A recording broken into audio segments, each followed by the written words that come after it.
Okay, so welcome to today's session. I am Apratim Chatterjee from ICTS Pune. In this session, there are only two short talks, 15 minutes each. And the first talk is by Jashaswi Basu. Over to you. Yeah. From it. Good morning, everyone. Hi, I'm Jashaswi.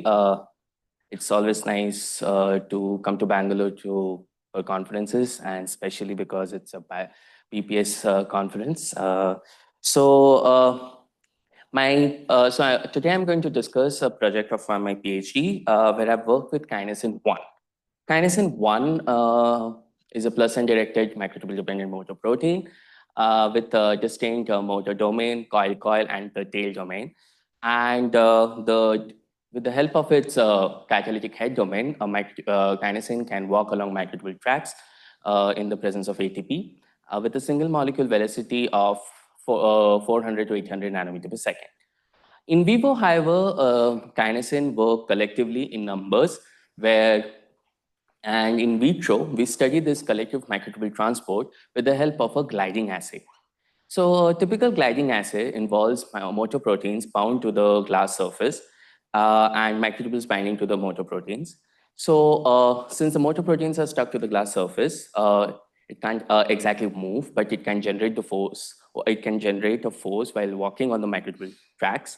And this force causes the microtubules to walk in a direction opposite to the direction of the motor walk. So for kinesin, which is a plus end directed motor, the microtubules move towards the minus end. And for diamine, which is a minus end directed motor, the microtubule move towards the plus end. The kinesin motor domain has been extensively studied for years now, and we have known that the Kinesin-1, the microtubule gliding velocity in gliding assays for Kinesin-1 does not show a change in speed with increase in motor density on the surface. Similar number independence have also been observed for cargo transport, where increasing kinesin number does not increase or decrease the cargo transport velocity. However, it does increase the running. In a fairly later study from Thomas Surrey's lab, it has been shown that if we compare kinesin motor domain constructs of different amino acid residues, K612 or 401, there is a difference in the gliding assay velocities and number dependence. For example, K401 shows a decrease in gliding velocity with increasing motor density, and K612, which is a higher amino acid motor domain, does not show little or no change with gliding velocity with increasing motor density. So this is just a snippet of some of the observations, biophysical observations of kinesin-1 motor domain. However, while the motor domain is extensively studied, what about the tail domain? And so the question we asked in our lab was, how does kinesin-1 tail affect collective microtubule transport? So why are we excited or interested about the kinesin-1 tail at all, if the motor domain is allowing microtubule transport?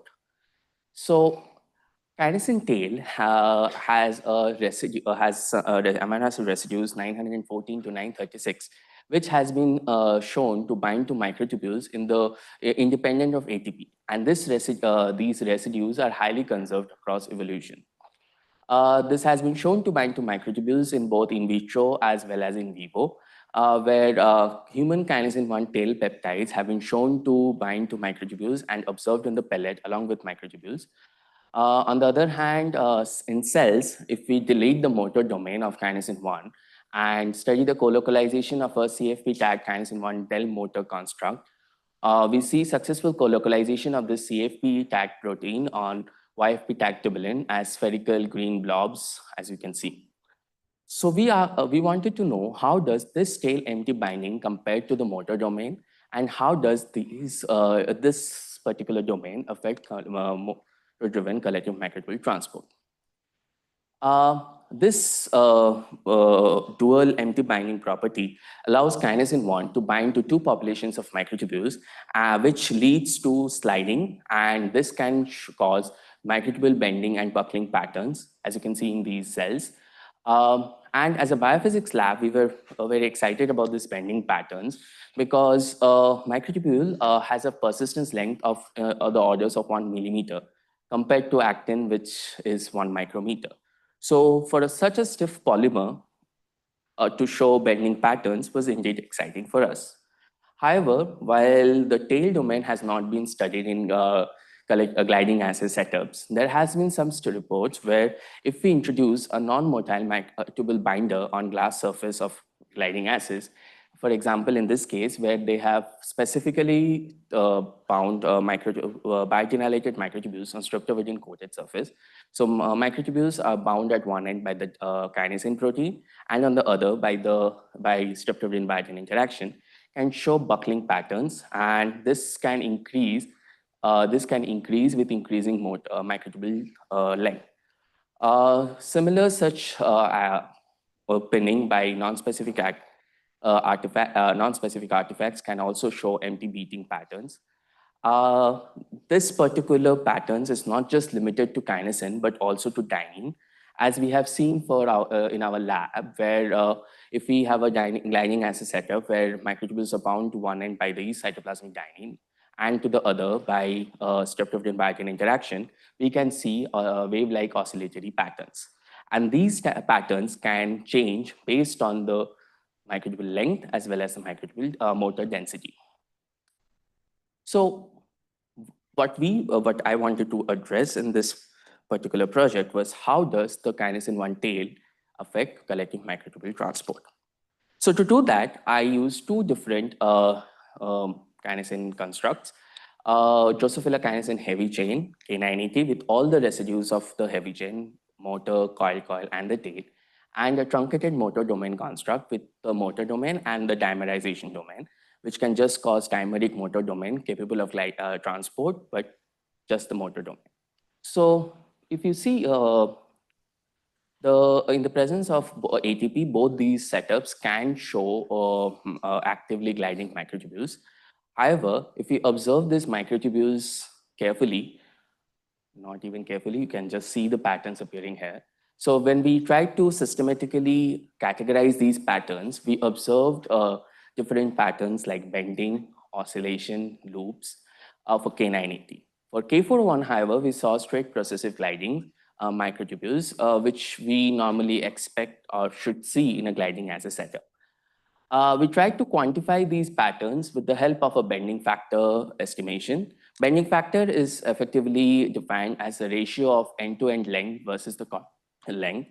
So if a filament is straight, the ratio should be equal to 1, as you can see in this case. If it's bent, the ratio will be less than 1. We compared the bending factor for both K401 and K980 and observed that while K401 has a bending factor ratio of approximately 1, K980 showed the decrease in bending factor with increasing microtubule length, with the minimum bending factor reaching 0.2 as well, suggesting that in the presence of the full-length Kinesin-1, we can see patterns. So we predicted that the tail domain might be responsible for such patterns. So I generated a kinesin tail construct and used them in a gliding assay setup where the tails were immobilized on glass surface. While microtubules bound to the surface coated with tail, it did not show any motility. The empty binding density was similar to head as well. And when we compared colocalization of both the head and the tail on surface immobilized microtubules, we observed successful colocalization of both the head and tail. So we predicted that an equal ratio of head and tail by the K980 can lead to such patterns. To test this prediction, we introduced equimolar ratio of both the head, truncated head and the truncated tail in a gliding assay setup and perform gliding assays. And we observed that similar to the K980 gliding assay setup, we can see patterns like bending, oscillations, and looping. In fact, when we compared the percentage of empties showing bending, oscillations, looping, and straight, while K980 and head and tail mix showed more and similar percentage of empty bending, K401 had a higher percentage of straight gliding empties. We also compared the bending factor ratios of K980 with different combinations of head and tail. And as you can see, only at 50-50 ratio, we see that K980 and that the bending factors are similar to K980, while 75/25, 100% of motor did not. We also tried different higher concentrations of tail, but they did not show any microtubule motility, and as such is missing here. So we thus conclude that like a coin toss, kinesin-1 full length can bind to the glass surface and bind microtubules either by its head or by its tail domain. And this 50-50 probability can lead to formation of such patterns. And just to summarize, we have seen that while the full length with both head and tail can lead to spatiotemporal patterns, just the head, while showing straight motile MTs, the tail did not show any motile microtubules, effectively acting as a passive anchor. And when we combine equimolar ratios of head and tail, we see emergence of patterns like looping, bending, and spirals, beating. Okay, so to acknowledge, I would like to acknowledge my boss, Chaitanya, and collaborator Anita from Tübingen, IISER Pune, my lab members, microscopy facility, all the SOBF organization committee, and yeah, that's it. Thank you. Okay, thanks. No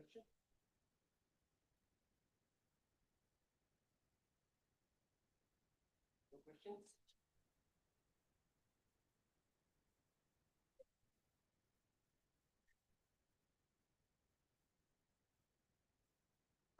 I have a question with regards to how the bending itself is being induced. Are you proposing a conformational switch or a change in the density of microtubule packing at the locations where the tail domain is binding?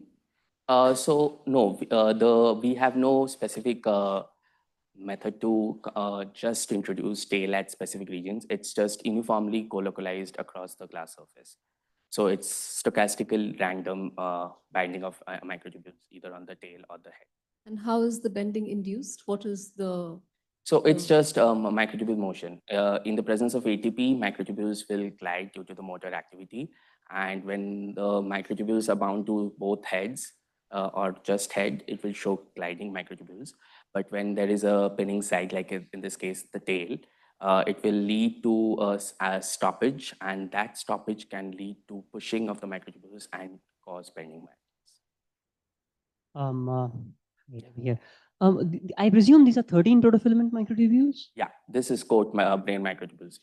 I see. So what do you think might happen to 14 protofilament microtubules, which are less bendy, right? Yes, yes. It might cause more bends as such, but in this case, we are more focused on the biophysical nature of the microtubules as polymers. We don't exactly categorize between 13 and 14. As I said, it's code brain. We don't exactly have a method to just introduce 14 protofilament. And a follow-up question is, so the nature of the interaction between the kinesin and the microtubule is electrostatic, correct?